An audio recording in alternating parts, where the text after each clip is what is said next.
औज़ुबिल्लाहिमिनश्शैतानिर्रजीम बिस्मिल्लाहिर्रहमानिर्रहीम। अस्सलामुअलैकुम। उम्मीद करता हूँ आप सब लोग खैरियत से होंगे। दोस्तों, हमने एक्सरसाइज 5.3 जो कि यूनिट 5 का आखिरी एक्सरसाइज था, उसको हमने ख़त्म किया था। आज की इस लेक्चर में हम यूनिट 5 का रिव्यू एक्सरसाइज जो है वो स्टार्ट करेंगे। तो चैप्टर 5 यूनिट 5 जिसका नाम था सेट, तो इसका जो रिव्यू एक्सरसाइज है वो पेज नंबर 101 पर मौजूद है। तो चलो इसको स्टार्ट करते हैं। तो इसमें सबसे पहले क्या है, चूज़ द करेक्ट ऑप्शन। हमें इसमें करेक्ट ऑप्शन जो है वो चूज़ करना है, ठीक है।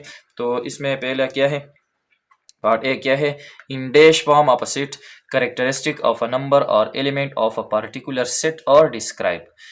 हमने पढ़ा था इस चैप्टर 5 में कि सेट को लिखने की 3 तरीके हैं हमारे पास, ठीक है। एक का नाम था डिस्क्रिप्टिव फॉर्म, दूसरा था टेबुलर फॉर्म, और इसमें तीसरा जो था आखिरी वो था सेट बिल्डर नोटेशन, ठीक है। तो डिस्क्रिप्टिव फॉर्म को हमने पढ़ा था कि डिस्क्रिप्टिव फॉर्म में हम जो है सेट को सेंटेंस फॉर्म में लिखते हैं, मतलब एक इंग्लिश सेंटेंस के फॉर्म में इसको लिखते हैं, ठीक है। जिस तरह हम कह सकते हैं the set of natural number या the set of whole number, इस तरह और भी आ सकती है, ठीक है। तो डिस्क्रिप्टिव फॉर्म में हम जो है एक सेट को इंग्लिश स्टेटमेंट के थ्रू लिखते हैं। फिर दूसरा था टेबुलर फॉर्म। तो टेबुलर फॉर्म में हम क्या करते हैं, टेबुलर फॉर्म में हम सेट की जो एलिमेंट्स है तमाम एलिमेंट्स इसको लिख देते हैं, ठीक है, और इसको करली ब्रैकेट में भी बंद कर देते हैं। टेबुलर फॉर्म को हम रोस्टर फॉर्म भी कहते हैं, ठीक है। फिर इसके बाद जो है सेट बिल्डर फॉर्म। तो सेट बिल्डर फॉर्म जो है वो दरअसल में एक ऐसा फॉर्म है, या सेट बिल्डर नोटेशन इसको हम कह सकते हैं, कि इसके सेट के जो तमाम एलिमेंट जो होते हैं तो इसके लिए हम एक वेरिएबल यूज़ करते हैं। तो इसके लिए ज़्यादातर वेरिएबल हम एक्स यूज़ करते हैं, और फिर इस वेरिएबल के साथ उस एलिमेंट उस सेट के जो भी करेक्टरिस्टिक है, ठीक है, तो वही हम इसके साथ लिखते हैं। तो ये जो सेट बिल्डर फॉर्म होता है तो इसको एक वेरिएबल के जरिए हम लिखते हैं, और फिर उस सेट की जो भी करेक्टरिस्टिक है तो वही इसके साथ लिखा जाता है, ठीक है। तो ये जो है ये पहला वाला, इन dash form of a set characteristic of a number और एलिमेंट ऑफ पर्टिकुलर सेट और डिस्क्राइब। इसका मतलब ये है कि कौन से फॉर्म में जो है एक नंबर या एलिमेंट का करेक्टरिस्टिक लिखा जाता है जो कि वो रिलेटेड है एक पर्टिकुलर सेट से, ठीक है। तो वो कौन सा फॉर्म है, जिस तरह मैं लिख सकता हूँ कि एक्स, ये मैं टेबुलर फॉर्म लिखता हूँ, पर इसके सेट है जिसका नाम है ए, और इसको हम टेबुलर फॉर्म में इस तरह लिख सकते हैं एक्स। तो ये एक्स जो है दरअसल में क्या है, ये सब एलिमेंट के लिए यूज होता है जो भी सेट हम लिखते हैं, ठीक है। तो इसको अब हम इसका करेक्टरिस्टिक लिखेंगे कि एक्स, फिर इसके बाद हम लिखते हैं एक साइन करते हैं जिसका नाम है सच दे, ठीक है। सच दैट के बाद हम इस एक्स को स्पेसिफाई करते हैं कि ये क्या है। तो इसको हम इस तरह लिखते हैं एक्स सच दैट एक्स, ये जो एक्स है ये बिलोंग करता है एन से। तो इसका मतलब ये हुआ कि ये जो एक्स हमारे पास है तो ये दरअसल क्या है, ये दरअसल में नेचुरल नंबर है, ठीक है। तो ये हमारे पास कौन सा फॉर्म है, तो इसको हम कहते हैं सेट बिल्डर फॉर्म। तो इसका मतलब ये है कि करेक्टरिस्टिक कौन से तो फॉर्म में लिखा जाता है, तो ये जो है ये दरअसल में सेट बिल्डर फॉर्म में। तो इसमें जो है 4 नंबर ऑप्शन हमारे पास, ठीक है, ठीक है। फिर इसके बाद है पार्ट बी, ये है the set of days of week. ये जो लिखा है the set of days of week is the form of the set, तो ये कौन सा फॉर्म है। तो यहाँ पर देखिए the set of days of week, तो ये दरअसल में एक इंग्लिश सेंटेंस है। तो इसको हम कौन से फॉर्म कहते हैं, इसको हम डिस्क्रिप्टिव फॉर्म से कहते हैं, ठीक है। जब हम किसी सेट को एक सेंटेंस फॉर्म में लिखते हैं इंग्लिश सेंटेंस में, तो इसको हम डिस्क्रिप्टिव फॉर्म कहते हैं। फिर इसके बाद है पार्ट सी। और सी है if a set has 3 elements, कि एक सेट में एलिमेंट्स कितने हैं, 3 एलिमेंट्स है, ठीक है। Then the number of sets subset of that set is dash. तो अगर हम इस सेट का सबसेट फाइंड आउट करना चाहते हैं तो इसकी तादाद कितनी होगी। तो हमने एक फार्मूला पढ़ा था कि हमारे पास एक फार्मूला है सबसेट को फाइंड आउट करने के लिए। तो ये फार्मूला क्या है, 2 power n, where n is the number of element in that set. अगर हम किसी सेट का सबसेट फाइंड आउट करना चाहते हैं तो इसके लिए हम ये फार्मूला यूज करते हैं 2 पावर n, और ये जो n है ये दरअसल में उस सेट में नंबर ऑफ एलिमेंट को जाहिर करता है। तो अगर एक सेट में जो है 3 एलिमेंट्स है तो इसका मतलब है कि इनकी वैल्यू क्या है 3, तो इसके सबसेट कितने होंगे, इसकी सबसेट की तादाद क्या होगी। तो अगर हम यहाँ पर इस तरह लगाते हैं 2 और n की पावर, n की जगह हम क्या लगाते हैं 3 मतलब 2 की पावर 3 है, ठीक है। तो इसका मतलब है कि 2 जो है ये 3 बार मल्टीप्लाई हो जाएगा। तो इससे आता है 2 2 ज़ा 4 4 2 ज़ा 8। तो इसका आंसर आता है 8। तो दरअसल में ये जो ऑप्शन दिए गए है इसमें 8 ही है नहीं, ठीक है। तो इसमें इसका आंसर मौजूद नहीं है। अगर बुक में देखा जाए तो ये जो ऑप्शन नंबर 2 है इसको उन्होंने मार्क किया है। तो ऑप्शन नंबर 2 जो है, अगर हम इस 9 की जगह क्या लिख के, इसके जगह अगर हम 8 लिख के, तो फिर ये क्या है, ये फिर ठीक है इसके बाद, ठीक है। तो यहाँ पर हम 9 के बजाय 8 लिखेंगे। फिर इसके बाद है the power set of a set ए। ये एक सेट दिया गया है जिसमें एलिमेंट है 3 4। तो इसका मतलब है कि इसका अगर हम पावर सेट फाइंड आउट करते हैं तो वो किस तरह आएगा। तो पावर सेट क्या होता है, पावर सेट जो है वो दरअसल में जब हम किसी सेट का सबसेट फाइंड आउट करते हैं और अगर इस सबसेट को हम क्या करें, एक सेट फॉर्म में लिख के, मतलब इसके अव्वल में और आखिर में कर्ली ब्रैकेट लगाए, तो इसको हम फिर क्या कहते हैं, पावर सेट। तो पावर सेट में दरअसल में सबसेट होते हैं, ठीक है। तो अगर हम इसका पावर सेट फाइंड आउट करना चाहते हैं तो सबसे पहले हम इसका सबसेट फाइंड आउट करेंगे। तो सबसेट फाइंड आउट करने के लिए ये फार्मूला है 2 पावर n। तो यहाँ पर n की वैल्यू क्या है 2, या 2 एलिमेंट है तो हम लगा सकते हैं 2 पावर 2। इसका मतलब है 2 जो है ये 2 बार मल्टीप्लाई हो जाएगा, तो क्या आता है 2 2 ज़ा 4। का मतलब है कि इस सेट का 4 सबसेट आते हैं। तो सबसेट को फाइंड आउट करने के लिए हमने तरीका पढ़ा था कि सबसे पहले हम एम्प्टी सेट लगाएंगे, ठीक है। फिर इसके बाद ये इस सेट से हम एक एक एलिमेंट लेंगे और इसका सेट बनाएंगे। तो हम लेंगे 3, इसको ब्रैकेट में बंद करेंगे, फिर है 4, ठीक है। अब एक एक एलिमेंट बन हो गया, अब हम दो दो एलिमेंट लेंगे, तो इसके बाद है 3 4, ठीक है।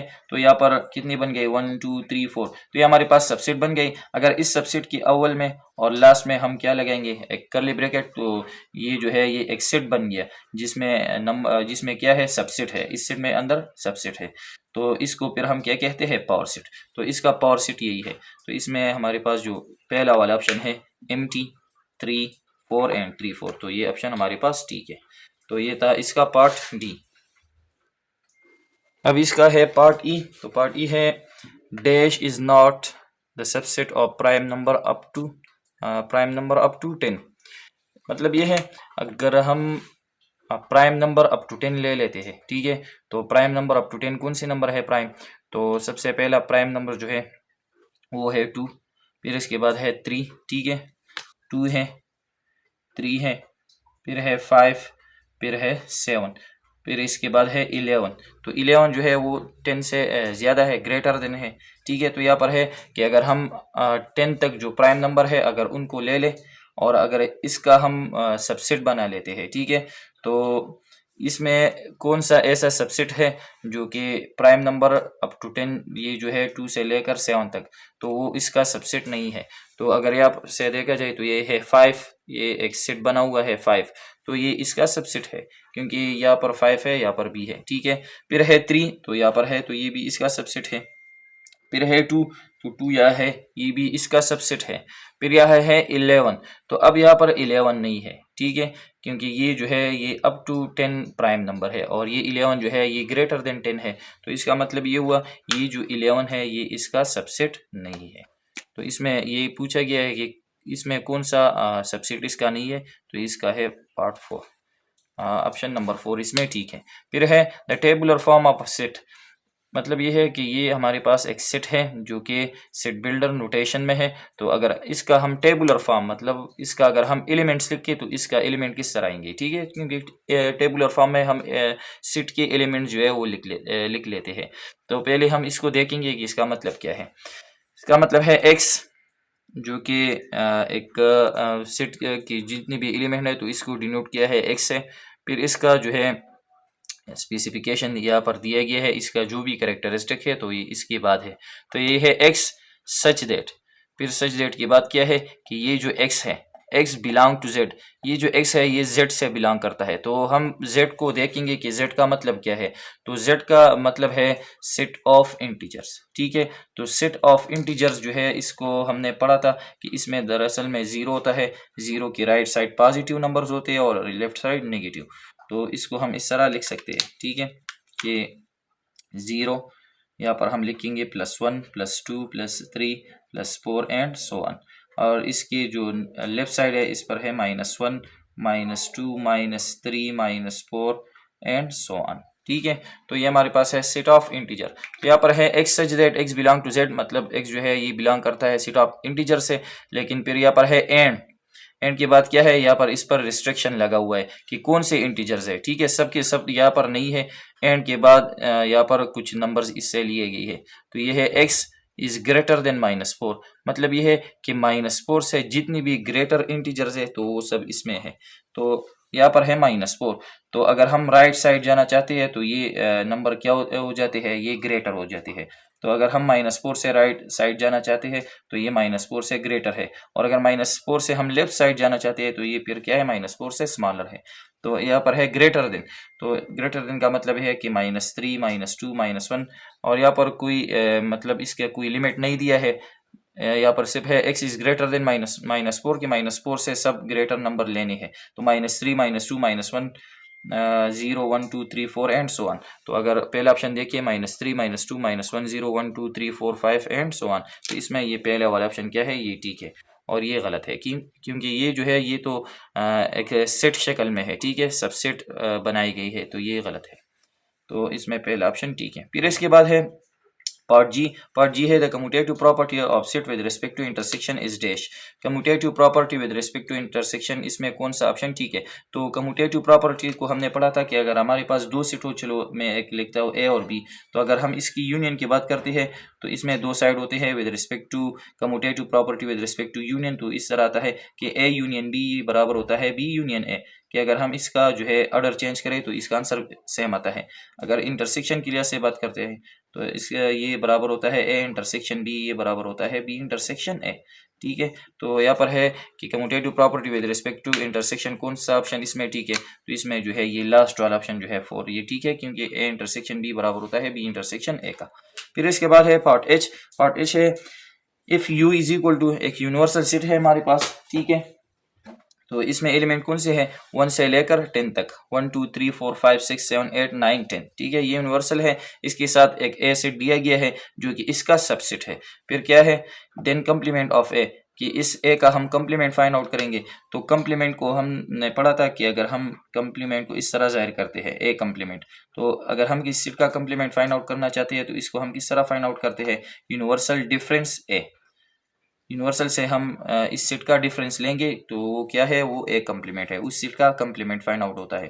तो ए कम्प्लीमेंट बराबर होगा, यहाँ पर हम लिखेंगे यूनिवर्सल सेट 1 2 3 अप टू 10 है, डिफरेंस ए सेट क्या है 4 6 8। तो बहुत इजी है, सिंपल। हम क्या करेंगे, यूनिवर्सल से ये एलिमेंट निकालेंगे और बाकी एलिमेंट यूनिवर्सल के लिखेंगे। तो यहाँ से हम लिखेंगे 1, फिर लिखेंगे 2, फिर लिखेंगे यहाँ से 3, 4 जो है नहीं लिखेंगे, या 4 से कैंसिल हो जाएगा। फिर यहाँ से हम लिखेंगे 5, 6 नहीं लिखेंगे, यहाँ से 6 कैंसिल हो जाएगा। फिर यहाँ से हम लिखेंगे 7, 8 कैंसिल हो जाएगा, 9 यहाँ से लिखेंगे और 10। तो ये इसका आंसर हो गया। तो इसमें दरअसल में ये कौन सा ऑप्शन है, पहला वाला, 1 2 3 5 7 9 एंड 10। तो ये इसमें ठीक है। फिर इसके बाद है डिमॉर्गन लॉ का, इसमें कौन सा जो है लॉ जो है वो डिमॉर्गन लॉ है। तो डिमॉर्गन लॉ बेसिकली दो लॉज है, इसको हमने पढ़ा था कि एक स्टेटमेंट इसका ये है कि A union B whole complement, अगर हम दो सेट का यूनियन लेते हैं और इसका हम कम्प्लीमेंट लेते हैं तो ये बराबर होता है A complement intersection B complement. इस तरह इसका दूसरा स्टेटमेंट है वो इस तरह है कि A intersection B whole complement is equal to A complement union B complement. तो अगर यहाँ पर देखा जाए ये option number 2 A intersection B whole complement बराबर होता है A complement union B complement. तो इसमें ऑप्शन नंबर 2 जो है ये ठीक है। तो ये था इसका पार्ट 1, जो कि हमें कुछ एमसीक्यूज दिए गए थे और इसमें हमने ट्रू ऑप्शन जो है वो चूज करना था। अब इसके बाद है क्वेश्चन नंबर 2। क्वेश्चन नंबर 2 है डिफाइन द फॉलोइंग। हमें ये डिफाइन करना है। ठीक है, तो पहला इसमें है, पहला पार्ट है टेबुलर फॉर्म, कि टेबुलर फॉर्म का क्या मतलब है। तो यहाँ पर हमने इसका डिफिनीशन लिखा है। टेबुलर फॉर्म का मतलब क्या है, इन tabular form all the element of a set और लिस्टेड, कि जब हम टेबुलर फॉर्म की बात करते हैं तो इसमें क्या करते हैं, tabular form of a set में क्या करते हैं, all the element of set और लिस्टेड, कि सेट के जितने भी एलिमेंट्स है इसको हम लिस्टेड मतलब है कि इसको हम लिखते हैं, ठीक है। द एलिमेंट और सेपरेटेड बाय कामास, और इसमें ये बात है कि जितनी भी एलिमेंट है, ठीक है, 2 3 जितनी भी एलिमेंट है तो हर एक एलिमेंट जो है वो एक दूसरे से जुदा होते हैं, कामा मतलब हम हर एक 2 एलिमेंट के दरमियान कामा लगाते हैं, एंड और इनक्लोज विद इन ब्रेसेस, और इस सेट को हम ब्रेसेस में, जिसको हम कर्ली ब्रैकेट कहते हैं, इसको हम इसमें बंद करते हैं। तो यहाँ पर मैंने एग्जांपल लिया है। फॉर एग्जांपल हमारे पास एक सेट है जिसको हमने नाम दिया है वी। तो इसमें एलिमेंट्स है ए ई आई ओ यू जो कि सेट ऑफ वॉवेल्स है, ठीक है। तो यहाँ पर हमने तमाम एलिमेंट्स लिखे हैं, हर एक एलिमेंट के दरमियान क्या है, कामाज है, ठीक है, और इसको हमने ब्रेसेस में भी बंद किया है। तो ये क्या है, ये है tabular form of a set. फिर इसके बाद है डिस्क्रिप्टिव फॉर्म। तो डिस्क्रिप्टिव फॉर्म का मतलब क्या है, इन descriptive form of a set, in descriptive form कि डिस्क्रिप्टिव फॉर्म में क्या होता है, a set is represented in the form of statement. इस सेट को हम एक स्टेटमेंट के जरिए रिप्रेजेंट करते हैं, मतलब एक सेंटेंस के जरिए इसको रिप्रेजेंट करते हैं यूजिंग वेल डिफाइंड वर्ड। और इसको हम जब इसको हम जो है स्टेटमेंट में लिखते हैं, मतलब एक सेंटेंस में लिखते हैं, तो इसके लिए है हम वेल डिफाइंड वर्ड यूज करते हैं। तो वेल डिफाइंड के बारे में हमने डिटेल में पढ़ा था कि वेल डिफाइंड का मतलब क्या है, ठीक है। तो इसके लिए हम वेल डिफाइंड वर्ड यूज करते हैं। फॉर एग्जाम्पल एक सेट है जिसका नाम हमने लिया है ए। तो यहाँ पर है the set of prime number, ये बिल्कुल वेल डिफाइंड है। हम बिल्कुल ये मालूम है कि प्राइम नंबर का मतलब क्या होता है। तो प्राइम नंबर वो नंबर जो 1 से जिसके 2 फैक्टर हो, मतलब 1 और अपने आप से डिवाइड होते हो। तो प्राइम नंबर क्या है, हर एक को मालूम है कि 2 है, 3 है, 5, 7 एंड सो ऑन, ठीक है। तो ये हमारे पास वेल डिफाइन है। इस तरह सेंटेंस भी आते हैं जो कि वेल डिफाइन नहीं होते, तो वो हमारे पास जो है वो सेट फिर नहीं होते। अगर मैं लिख देता हूँ फॉर एग्जांपल मैं लिख देता हूँ कि set of the set of tasty tasty food. तो ये जो मैंने लिखा ये अब सेट नहीं है, नॉट अ सेट। ये क्यों सेट नहीं है, यहाँ पर ये मैंने ये वर्ड यूज किया है टेस्टी। तो ये जो टेस्टी है, ठीक है, तो बास फूड ऐसे होंगे जो किसी के लिए टेस्टी होंगे और किसी के लिए टेस्टी वो नहीं होंगे, ठीक है। तो इसका मतलब ये है कि यहाँ पर हमारे आंसर जो है वो मुख्तलिफ आ सकते हैं। तो ये जो है ये टेस्टी ये वेल डिफाइंड वर्ड नहीं है। तो जब हम किसी सेट को डिस्क्रिप्टिव फॉर्म में लिखते हैं तो इसके लिए हम इसको हम स्टेटमेंट में लिखते हैं और इसके लिए हम वेल डिफाइंड वर्ड भी यूज करते हैं, ठीक है। तो ये जो है ये हमारे पास सेट है जो जो कि डिस्क्रिप्टिव फॉर्म में है। अब ये भी सेंटेंस फॉर्म में है, लेकिन ये हमारे पास सेट नहीं है। यहाँ पर ये जो वर्ड यूज हुआ है टेस्टी, तो ये नॉट वेल डिफाइंड वर्ड है। तो ये है इसका पार्ट ए पार्ट बी। अब इसके जो है पार्ट सी की तरफ आते हैं। अब आते हैं पार्ट सी। पार्ट सी है set builder notation. Set builder notation क्या होता है, इसको हमने डिफाइन करना है। तो यहाँ पर मैंने डिफाइन किया है इन सेट बिल्डर फॉर्म। ये जो सेट बिल्डर फॉर्म होता है, instead of listing the elements, तो इसमें हम क्या करते हैं कि इसमें जो सेट के जो एलिमेंट है उसको हम नहीं लिखते, बल्कि क्या करते हैं अ कॉमन रूल, कैरेक्टरिस्टिक और फार्मूला। बल्कि इसके लिए सेट बिल्डर फॉर्म में हम सेट के जो एलिमेंट्स है इसके लिए हम एक कॉमन रूल लिखते हैं, या इसको हम करेक्टरिस्टिक कह सकते हैं, या इसको हम एक फार्मूला भी कह सकते हैं। इसके लिए हम एक कॉमन रूल या करेक्टरिस्टिक या फार्मूला लिखते हैं, is written in the shortest form, और इसको हम एक शॉर्ट फॉर्म में लिखते हैं that describe the element of the set, जो कि उस सेट के जो एलिमेंट्स है उसको वो डिस्क्राइब करते हैं, मतलब इसको वो जाहिर करते हैं। तो यहाँ पर हमने एग्जांपल लिया है। फॉर एग्जांपल हमारे पास एक सेट है जिसको हमने नाम दिया है n।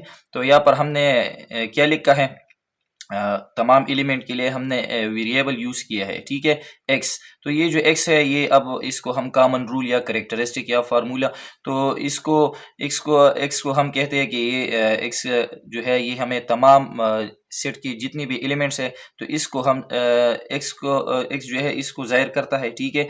तो फिर हम इस x को अब डिफाइन करेंगे कि इस x का मतलब क्या है, ठीक है। तो इस ये x दरअसल में क्या करता है, describe the element of the set. तो ये अब हमें ये सेट की जितनी भी एलिमेंट है इसको डिस्क्राइब करेंगे, मतलब इसको जाहिर करेंगे।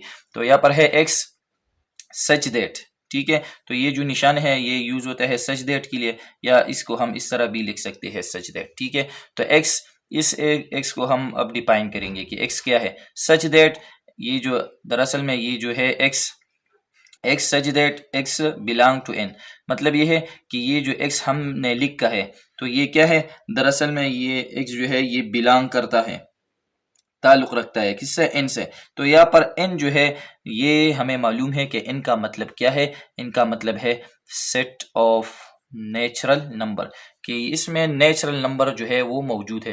तो यहाँ पर हम तमाम नेचुरल नंबर जो है यहाँ पर लिख सकते हैं 1 2 3 4 5 एंड सो ऑन। तो ये है सेट बिल्डर नोटेशन। फिर इसके बाद है union of a set. Union का मतलब क्या होता है, तो यूनियन में हम क्या करते हैं, जब हम दो या दो से ज्यादा सेट की यूनियन लेते हैं तो इन सेट के एलिमेंट जो है हम इकट्ठे करते हैं, इसको हम एक साथ लिखते हैं और इससे हम एक सेट बनाते हैं, ठीक है। तो यहाँ पर है द यूनियन ऑफ टू और more set is a set which consist of all the element of both set. मतलब ये है कि अगर हम दो या दो से ज्यादा सेट का यूनियन लेते हैं तो ये हमारे पास क्या आता है, एक सेट आता है इससे, जिसमें क्या होता है विच consist of all the element, जिसमें तमाम एलिमेंट्स होते हैं किसके, ऑफ बोथ सेट, दोनों सेट के, ठीक है। आर मोर सेट मतलब अगर हम दो या दो से ज्यादा सेट का यूनियन लेते हैं तो इससे जो सेट बनता है तो इसमें तमाम एलिमेंट आते हैं इन दोनों सेट के या दो से ज्यादा सेट के। यूनियन में क्या होते हैं, द एलिमेंट ऑफ सेट और more set are written in a single set, कि इस यूनियन में हम अगर दो या दो से ज्यादा सेट का जो जब यूनियन लेते हैं तो इससे जो है जब हम इसका यूनियन लेते हैं तो इससे हमेशा एक सिंगल सेट बन जाता है, ठीक है। The symbol use for denoting union is you. ये जो सिंबल है जो कि यू शेप का है तो ये यूज होता है यूनियन के लिए। तो यहाँ पर हमने एग्जांपल लिया, फॉर एग्जांपल हमारे पास दो सेट है 1 2 3 3 4 5, इसका हम यूनियन लेंगे तो इसमें दरअसल में क्या होगा कि ये दोनों सेट से एक सेट बन जाएगा, मतलब इससे सिंगल सेट बन जाता है, ठीक है। इसके तमाम एलिमेंट हम एक साथ लिख देते हैं।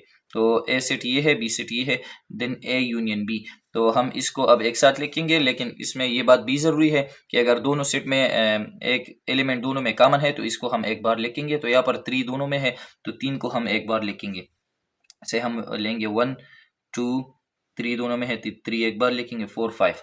तो ये जो बन गया 1 2 3 4 5, तो ये इसमें तमाम एलिमेंट्स है जो कि इसका जो ताल्लुक है, ये जो एलिमेंट आ गई है तो इसका ताल्लुक तो या सेट ए से है या तो सेट बी से है या तो दोनों सेट से इसका ताल्लुक है, ठीक है। तो ये हमारे पास क्या है, यूनियन ऑफ सेट। अब इसके बाद है क्वेश्चन नंबर 3। तो क्वेश्चन नंबर 3 है right the given set in set builder notation. हमें कुछ सेट दिए गई है, इसको हम सेट बिल्डर नोटेशन में लिखेंगे, मतलब इसको हम एक वेरिएबल फॉर्म में लिखेंगे और फिर इसके बाद जो है इसका कैरेक्टरिस्टिक लिखा जाएगा, ठीक है। तो पहला सेट क्या है, 2 4 6 8 अप टू 24। तो अगर यहाँ पर देखा जाए ये है 2, फिर इसके बाद है 4, फिर इसके बाद है 6, तो ये हमारे पास है इवन नंबर्स, ठीक है। इवन नंबर है जो कि 2 से डिवाइड होते हैं और 24 तक हैं। और ये इसमें एक दूसरी बात ये है कि हमारे पास जो है पॉजिटिव इवन नंबर है, ठीक है, क्योंकि इवन नंबर जो है इसमें पॉजिटिव इवन नंबर भी है और नेगेटिव भी है, और जीरो जो है वो ना पॉजिटिव इवन है और ना नेगेटिव है, ठीक है। तो ये सिर्फ पॉजिटिव इवन है। तो इसको हम किस तरह लिख सकते हैं, यहाँ पर मैंने डायरेक्टली सॉल्व किया है, इसलिए डायरेक्टली सॉल्व किया है ताकि जो है हमारा जो है टाइम ज़रा बचत हो जाए, ठीक है। तो यहाँ पर है एक्स, इस तमाम एलिमेंट को हमने एक वेरिएबल पर रिप्रेजेंट किया है एक्स पर, ठीक है। तो एक्स, अब हम इस एक्स को डिफाइन करेंगे कि एक्स क्या है, सच दैट ये जो एक्स है बिलोंग करता है, ई इसके ऊपर हमने प्लस लगाया है तो इसका मतलब है X such that X belong to positive even number, कि ये जो एक्स है हमारे पास पॉजिटिव इवन नंबर है। तो ये पॉजिटिव इवन नंबर है लेकिन कहाँ तक है, 24 तक है, ठीक है। और 2 से लेकर 24 तक, तो इसका मतलब ये है कि ये 24 से क्या है, स्मॉलर नंबर है, ठीक है। तो यहाँ पर हमने लिखा है एंड एक्स इज लेस और इक्वल टू 24, मतलब ये है कि ये जो इवन नंबर है ये तो या 24 के बराबर है, मतलब 24 इसमें शामिल है, या 24 से स्मॉलर है। तो इसका मतलब ये है कि 24 से स्मॉलर जितनी भी इवन नंबर है पॉजिटिव, तो वो है 2 4 6 8 10 12 अप टू 24। तो ये इसका बन गया सेट बिल्डर फॉर्म। फिर इसके बाद है B, set of prime number up to 50, कि प्राइम नंबर जो है 50 तक जितनी भी प्राइम नंबर है तो इसका हम क्या लिखेंगे, इसको हम सेट बिल्डर फॉर्म में लिखेंगे। तो इसके लिए हमने यूज किया है एक्स, तमाम एलिमेंट को हमने एक्स से रिप्रेजेंट किया है। अब हम इस एक्स को डिफाइन करेंगे, इसका जो भी कैरेक्टरिस्टिक है इसके साथ वही लिखा जाएगा। तो X such that X belong to P, कि ये जो एक्स है ये दरअसल में ताल्लुक रखता है, इसका वो बिलोंग करता है किससे, पी से, प्राइम नंबर से। लेकिन कौन सी प्राइम नंबर है इसके बाद वही लिखा जाएगा कि ये 50 तक जितने भी प्राइम नंबर है वही। तो 50 तक का मतलब ये है कि 50 से क्या है, स्मॉलर जितनी भी नंबर है। तो यहाँ पर हमने लिखा है and x is less than 50, कि वही प्राइम नंबर जो कि 50 से स्मॉलर नंबर हो। ठीक है, तो ये बन गया इसका बिल्डर नोटेशन फॉर्म।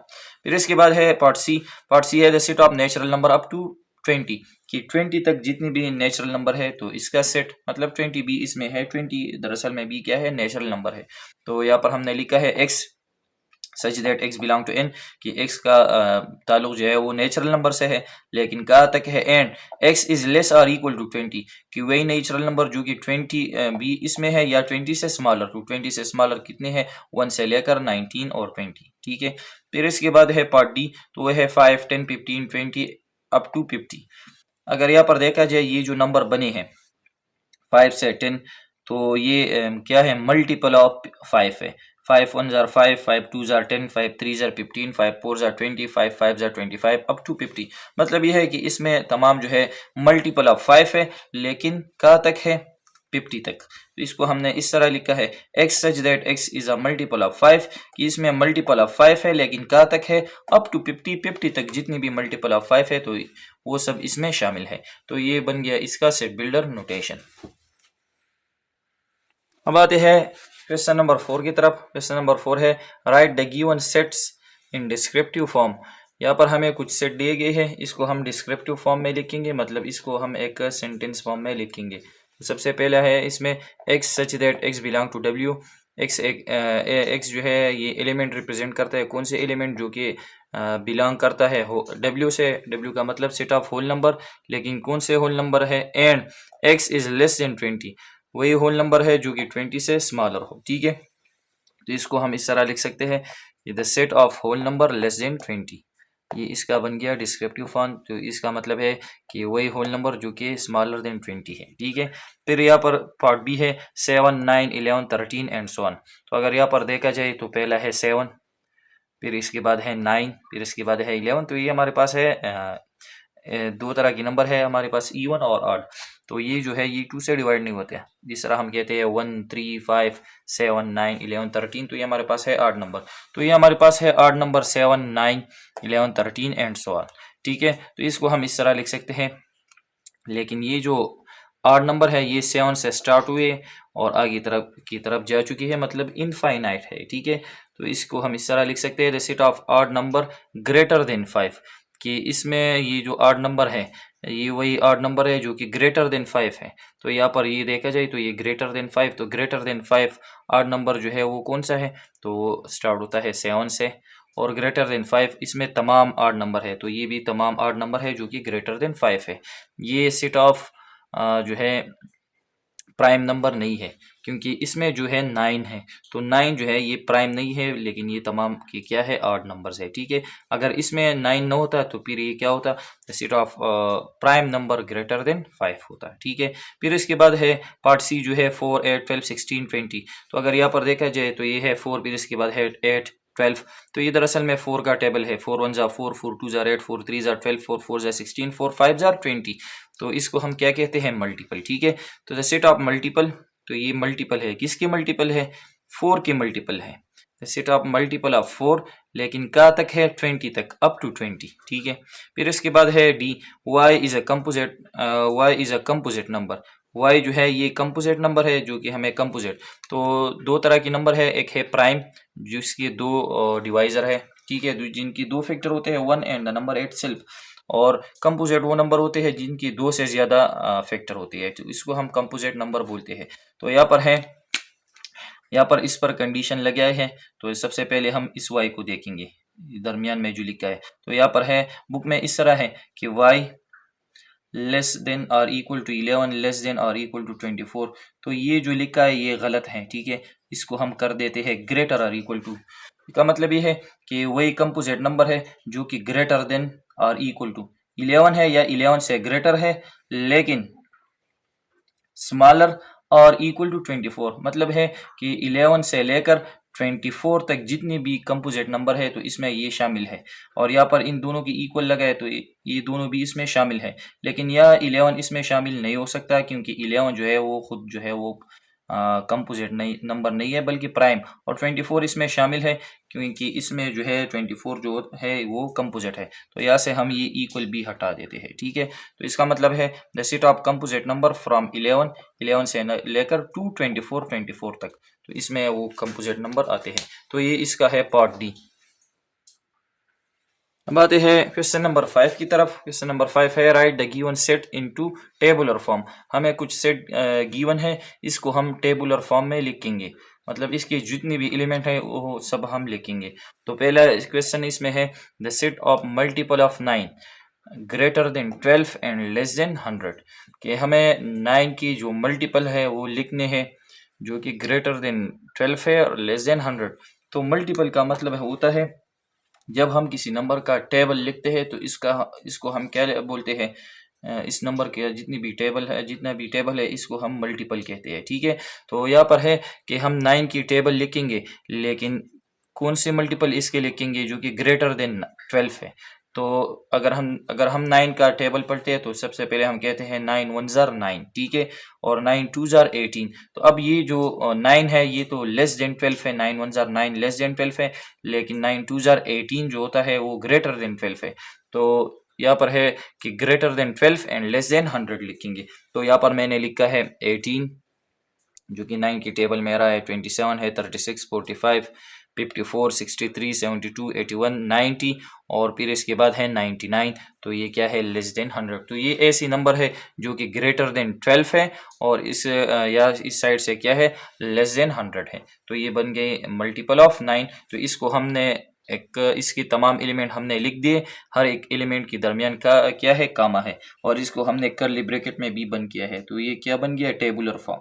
फिर इसके बाद है x such that x belong to z। x जो है ये ताल्लुक रखता है z से। z का मतलब है सेट ऑफ इंटीजर्स।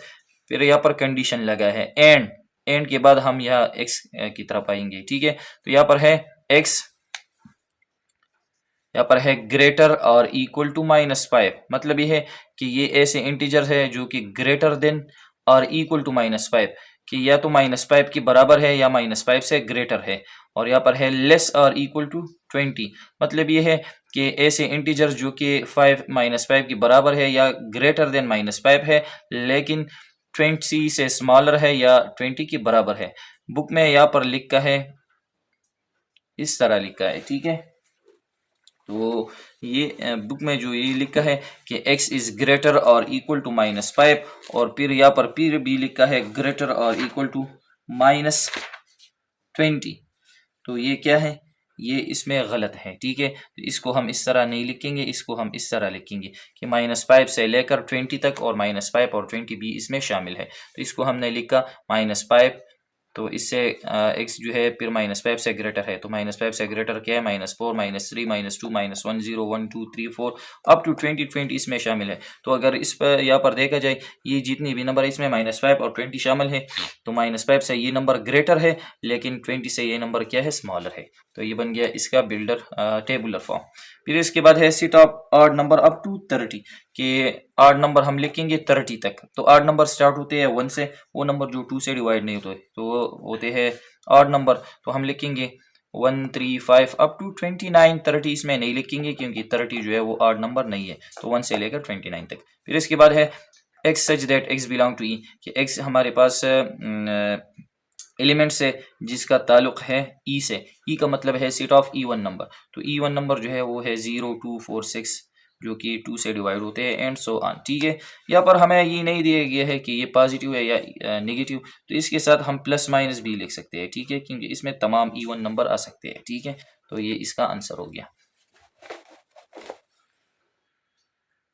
अब आते हैं क्वेश्चन नंबर 6 की तरफ। क्वेश्चन नंबर 6 है right the power sets of the given set.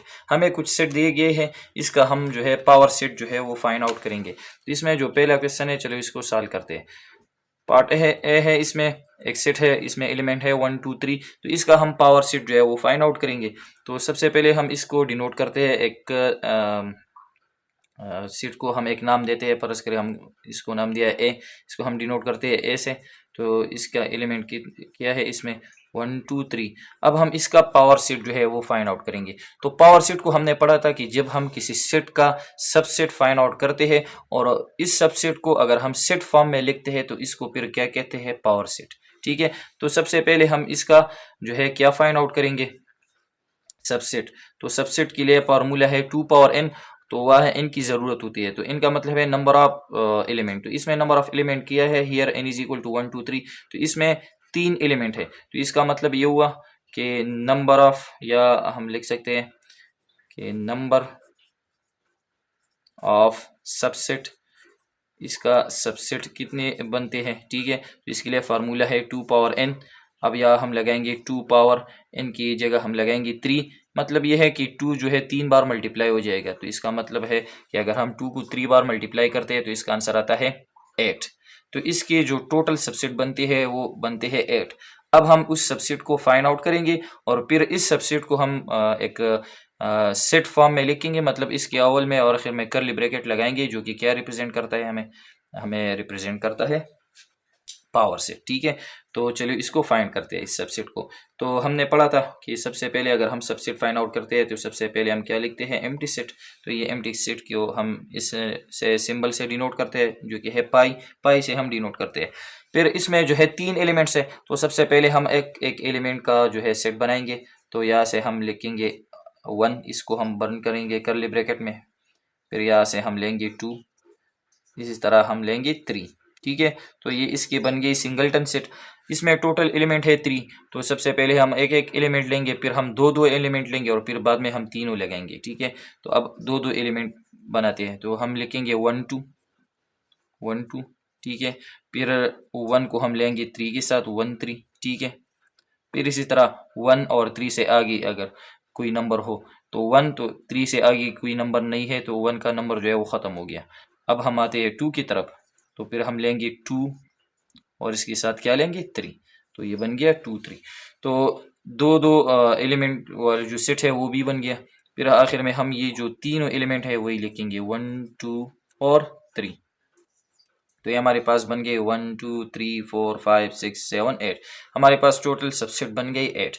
तो ये सबसेट है। ठीक है, अब हम इस सबसेट को क्या करेंगे, इसके स्टार्ट में, अव्वल में और आखिर में हम क्या लगाएंगे, एक कर्ली ब्रैकेट लगाएंगे, जो कि रिप्रेजेंट करता है हमें पावर सेट। तो यहाँ पर हम लिखेंगे पावर सेट P ऑफ ए। इसको हम कहते हैं पावर सेट ऑफ ए, क्योंकि इसको हमने नाम दिया था ए। तो ये बन गया पावर ऑफ सेट ऑफ ए। तो ये हमारे पास है इस सेट ए का पावर सेट बन गया। ठीक है, अब इसका है पार्ट बी। तो पार्ट बी में एलिमेंट क्या है, 5 8 9 11। इसमें दरअसल में 4 एलिमेंट्स है। तो सोल्यूशन मैंने स्टार्ट किया है। इस सेट को हमने नाम दिया है क्या, इस सेट को हमने डिनोट किया है बी से। तो b इज इक्वल टू 5 8 9 11। तो इसमें इसका हम पावर सेट फाइंड आउट करेंगे। तो पावर सेट के लिए हमें ज़रूरत होती है सबसेट के। तो सबसे पहले हम सबसेट की वैल्यू फाइंड आउट करेंगे कि इसकी सबसेट कितने बनते हैं। तो here n is equal to 4, यहाँ पर जो है 4 एलिमेंट्स है। तो फिर है नंबर ऑफ सबसेट कि इसकी सबसेट कितने बनते हैं। इसके लिए फार्मूला है 2 पावर n। तो n की जगह हम लगाएंगे 4, इसका मतलब है 2 पावर 4। मतलब ये हुआ कि 2 को हम 4 बार मल्टीप्लाई करेंगे। ठीक है, 2 मल्टीप्लाई बाई 2 मल्टीप्लाई बाई 2 और मल्टीप्लाई बाई 2। तो यह आता है 2 2 ज़ा 4 4 2 ज़ा 8 8 2 ज़ा 16। तो इसके टोटल सबसेट कितने बनते हैं, 16। अब हम इस सबसेट को फाइंड आउट करेंगे और इसको हम कर्ली ब्रैकेट में बंद करेंगे, जो कि क्या कहलाता है, power set of that set. ठीक है, तो यहाँ पर मैंने लिखा है पावर सेट ऑफ बी, ये बराबर हो जाएगा। तो स्टार्ट में हमने कर्ली ब्रैकेट लगाया है। अब हम इसकी तमाम सबसेट जो है इसमें लिखेंगे। ठीक है, तो बहुत इजी है। सबसे पहले हम लगाएंगे एम्प्टी सेट। इसमें टोटल 4 एलिमेंट है। तो सबसे पहले हम एक एक एलिमेंट की सेट बनाएंगे, फिर इसके बाद हम दो दो एलिमेंट लेंगे, फिर हम इसके बाद तीन तीन एलिमेंट्स लेंगे और आखिर में हम ये चारों लिखेंगे। तो ये टोटल बन जाएंगे 16। तो हमने एक एक एलिमेंट लिया है 5, फिर इसके बाद लिया है 8, फिर 9 और फिर 11। तो ये सिंगलटन सेट इसकी हो गई। अब हम दो दो एलिमेंट लेंगे, तो हम 5 से स्टार्ट लेंगे, इसके साथ एक एक नंबर जो है वो लेंगे, ठीक है। तो हमने लगाया है 5 8, फिर इसके बाद 5 9, फिर इसके बाद है 5 11, ठीक है। तो ये बन गया 5 का नंबर जो है दो दो एलिमेंट के साथ हो गया। फिर 5 के बाद हम आते हैं 8 की तरफ। तो अब हम लेंगे 8 9, 8 5 नहीं लिखेंगे, पीछे नहीं जाएंगे, क्योंकि एक बार हमने 5 8 लिखा है, तो 8 5 अगर हम लिखते हैं तो फिर इसका 5 8 और 8 5 का मतलब ही सेम होता है, तो इसमें रिपीटिशन नहीं होगी, ठीक है। तो 8 9, फिर इसके बाद 8 11, तो ये भी हो गया। तो 8 का नंबर भी ख़त्म हो गया। फिर इसके बाद हम आएंगे 9, तो आगे की तरफ जाएंगे, तो 9 11, तो 9 11 और फिर इसके 9 के बाद आगे कोई नंबर नहीं है 11 के बाद, तो 9 11 बन गया, तो इसका नंबर भी ख़त्म हो गया। अगर हम 11 के साथ दो दो एलिमेंट वाला सेट बनाते हैं तो वो नहीं बनता, क्योंकि 11 के आगे कोई नंबर है ही नहीं, ठीक है। इसका मतलब ये हुआ कि दो दो एलिमेंट वाला नंबर भी ख़त्म हुआ है। अब हम तीन तीन एलिमेंट्स लेंगे, तो इसको हमने किस तरह लिखा है, 5 8 9 5 8 9, ठीक है, इस तरह बन गया।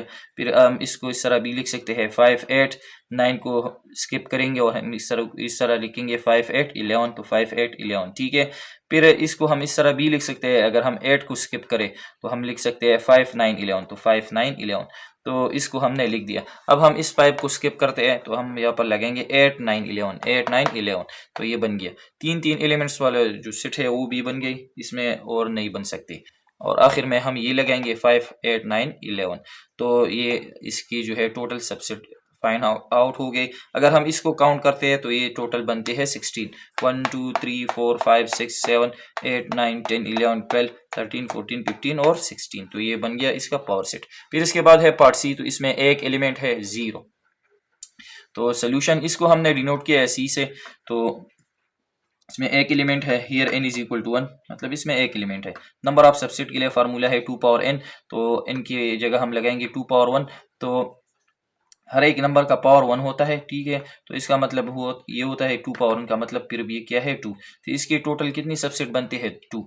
तो बहुत ईजी है, एक इसका एम्प्टी है और इसमें दरअसल में सिर्फ एक एलिमेंट है, तो इसकी जो दो सबसेट है, एक है एम्प्टी सेट और ये एक जो है ये खुद है अपने आप का सबसेट है, ठीक है। तो नाउ पावर सिर्फ ऑफ सी ये बराबर हो जाएगा इसके स्टार्ट में, और इनमें हम कर्ली ब्रैकेट लगाएंगे और इसकी सबसेट इसमें लिखेंगे। तो हमने लिखा है एम्प्टी सेट और फिर इसके बाद ये सेट लिखा है, तो ये बन गया इसका पावर सेट, ठीक है। फिर इसका है पार्ट डी, जो कि इसका लास्ट पार्ट है। तो इसमें 12 और 13 इसमें दो एलिमेंट्स है, तो इसको हमने डिनोट किया है डी से, डी इज इक्वल टू 12 13।